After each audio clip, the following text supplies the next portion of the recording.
Garth Stein, it's so great to see you. And it was just 2 summers ago that we were with you talking about your book, The Art of Racing in the Rain, and a new movie that was coming out. Yeah, it was really exciting. I remember that we went to the racetrack a little bit, and then we came back and I showed you my project. At that point, it was just like bad color photocopies. I'm really excited about this. This is a graphic novel that I'm doing. I'm working with a local illustrator named Matthew Southworth, and he's super talented.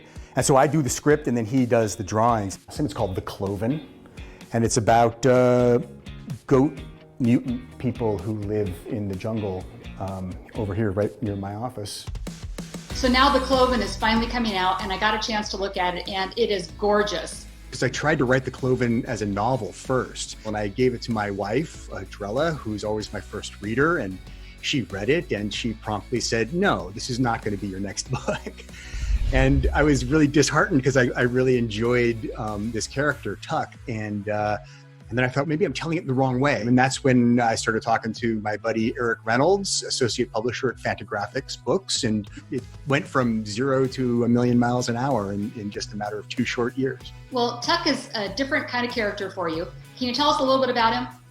Yeah, Tuck is a genetically modified human organism, one of the most successful ever made. And the idea was to end world hunger.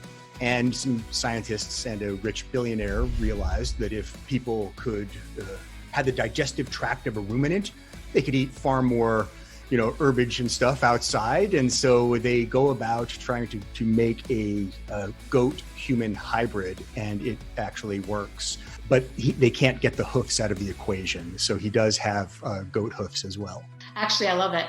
And I think it's fair to say Tuck is kind of trying to figure out who he is. He is trying to find his place in the world. He's trying to find where he belongs. So in that sense, it is a universal story. I tend to liken it to Mary Shelley's Frankenstein.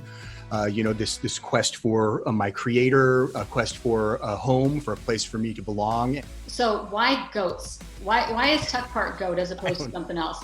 I need to get out there and I need to go in the race car. I need to go climb a tree if I'm going to write about a tree. So I went and spent some time with some goats, and the goats are really fun characters. And I wanted that idea of sort of the love of life, that goats have, this curiosity, the inquisitiveness. So you got to work with Matthew Southworth on this. What was that process like?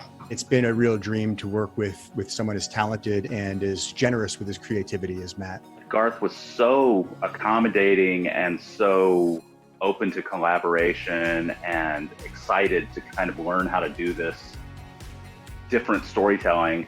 Well, tell us about the art that you created. It's mostly done with a brush and a nib, and then it's colored in markers and watercolors. Okay, so your protagonist, Tuck, happens to be part goat.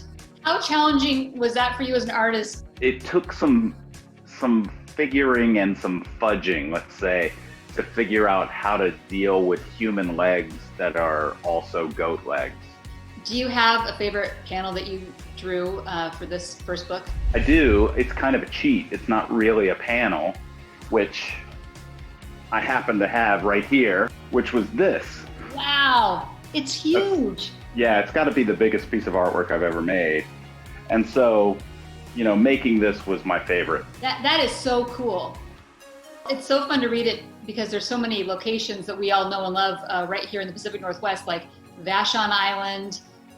You've got some stuff at Roosevelt High School, I think Eckstein Middle School. That's always really important to me, to give things a sense of real local color. I did have a bone to pick with you though.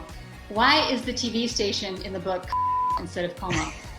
I don't even know why that is. I don't know if I got brand specific in the script. I think Matt might have slipped that. You yell at Matt, okay?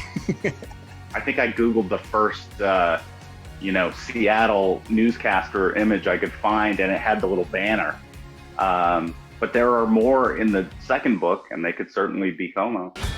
Changing gears, already a big fan of yours from the comic and the TV show Stumptown, which is right on Como. Sometimes people have the kind of problems that police can't help with.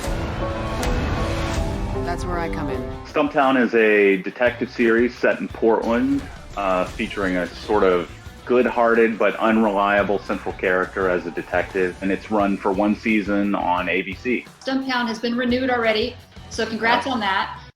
Do you think there's any chance that this is going to end up on the big screen or on the small screen too? I think Garth and I both feel like a series would be particularly exciting because there's so much, untilled ground. I think that this book will appeal to teenagers, of course, because teenagers are finding their place in the world, as well as adults who just love a real good story. Well, I'm going to give it 2 hooves up. Thanks so much. It's great to see you. All right. Thanks a lot. Good to see you again.